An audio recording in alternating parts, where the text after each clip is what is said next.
El Teatro Escalante, creo que mucha gente hemos crecido con él, que somos pioneros también a nivel nacional en dar una programación de calidad a público infantil y juvenil, y creo que esto hay que seguir potenciándolo.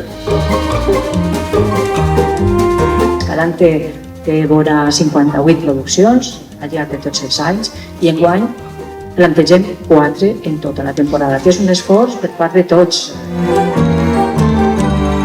Jo vull donar-vos les gràcies. Tot això és possible perquè esteu creant, esteu fent coses, perquè hi ha molta gent treballant darrere. Gràcies a tota la comunitat educativa que també està pendent de nosaltres i que en seguida es suma a les nostres propostes i gràcies per estar. Moltes gràcies.